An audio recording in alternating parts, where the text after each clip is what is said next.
तौहीद खान या 36 वर्षीय तरुणाची अतिशय निर्घृणपणे हत्या करून म्हणजे एका जागेवर हत्या करून हे आरोपी थांबलेले नाहीत.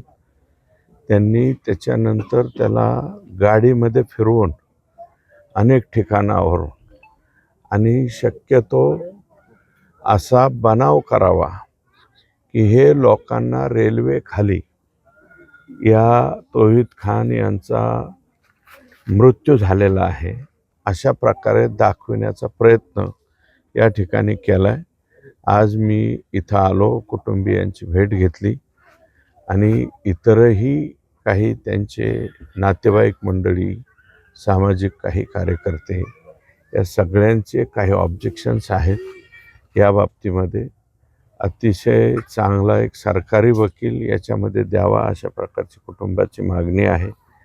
त्याच्यानंतर ह्या प्रकरणाला सुद्धा दाबलं जाऊ नये आणि याच्यामध्ये फक्त 2च आरोपी आहेत का यापेक्षा सुद्धा जास्तीचे आरोपी आहेत, त्याचा नीटनाटका तपास या ठिकाणी झाला पाहिजे. वेळ जर पडली, कारण परळीमध्ये पोलीस दलामध्ये काही असे लोक आहेत की ते जे त्यांना पाहिजे तशा पद्धतीनं सहकार्य आतल्या बाजूने करण्याचं काम त्या ठिकाणी करतात.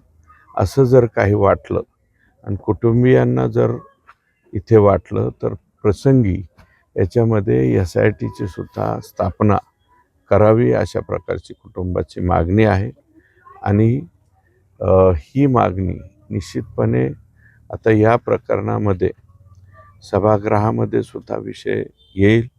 त्यावेळेस या कुटुंबाला आणि मयत जो मुलगा आहे त्याला 2 मुली आहेत, एक मुलगा आहे.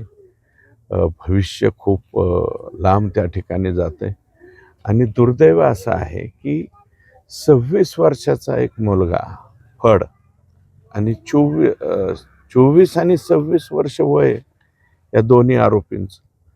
आणि हे 2 आरोपी फक्त दारूच्या नशेमध्ये हे कृत्य करतील असं वाटत नाही.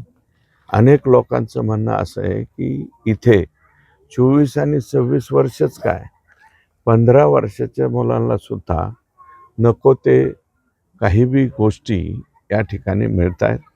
तर निश्चितपणे यांनी त्यांचे ब्लड सॅम्पल घेऊन त्यावेळेस नेमकं काय नशापाणी केलं होतं याची सुद्धा चौकशी होणं गरजेचं आहे. आणि एक छोटा मुलगा 10-12 हजार रुपये किंवा त्याच्या कुटुंबाचे त्याचे भाऊ तर भालकीमध्ये तिथे जाऊन काम करतायत पोट भरण्यासाठी. आणि एवढ्या गरीब त्या मुलाची अकारणपणे हत्या का केली गेली याची संपूर्ण चौकशी झाली पाहिजे अशी मागणी या ठिकाणी मी करणार. अण्णा, एकूणच जिल्ह्यामध्ये गुन्हेगारीचं प्रमाण खूप वाढत आहे. काय संतोष अण्णा देशमुखांच्या प्रकरणाच्या नंतर आपण कंट्रोल झाला असं म्हणतो, परंतु काही बाबीमध्ये कंट्रोल झालेला नाही. आणि पश्चिम बाजूला निश्चितच बीडमध्ये शांतता आहे. काही बाबतीत कंट्रोल झाला हे मान्य करावं लागेल. परंतु तरीसुद्धा अधूनमधून ही जे नको असलेली काही उद्योगी लोक आहेत आणि एवढ्या तरुणपणी हे आणि इतक्या बेरहमीने ते मारणं पाहिलंय का? त्याला गाडीत बसाना म्हणून त्याचा हात उलटा करून मोडून आत बसवला. इतकं भयानक कृत्य या ठिकाणी केलंय. मारताना सुद्धा खाली दगड आणि त्याच्यावरती डोकं ठेवलंय आणि वरून एक दगड घातला. म्हणजे ही क्रूएल पद्धत कोणती आहे? म्हणजे किती क्रूर पद्धतीने हे एखाद्या सामान्य माणसाला मारू शकतात याचं हे मूर्तिमंत उदाहरण तौहीदच्या रूपानं या ठिकाणी पाहायला मिळालेलं. या संदर्भात तुम्ही मुख्यमंत्र्यांची भेट घेणार आहे? 100% येत्या मंगळवारी मी भेट घेणार आहे. मागच्या मंगळवारी कॅबिनेटच्या जाऊन मी त्यांना ही कल्पना दिलेली आहे की इतकं भयानक कृत्य हे त्या ठिकाणी झालंय. फक्त काही अडचणीमुळं आम्हाला सुद्धा यायला उशीर झालेला आहे. एवढा उशीर होणं उचित नाही, परंतु काही अडचणी असल्यामुळं येणं झालं नाही. परंतु आज मी या ठिकाणी आलो आहे. निश्चितपणे तौहीद खानच्या बाजूने त्या ठिकाणी सभागृहामध्ये आवाज उठवला जाईल. कारण एखाद्याला जीवनातून संपवून टाकणं, पण संपवून टाकणंही मान्य, पण इतक्या बेकार पद्धतीने हे मान्यच होऊ शकत.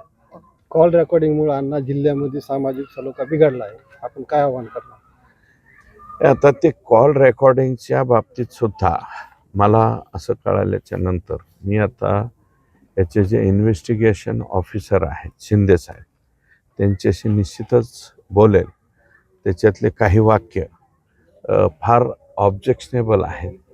असे वाक्य त्यांनी वापरायला नको होती, पण ती वापरली गेली. म्हणूनच याच्यामध्ये थोडासा संशय बाळगतोय की आणखी काही लोकांचा त्याच्यामध्ये समावेश आहे का.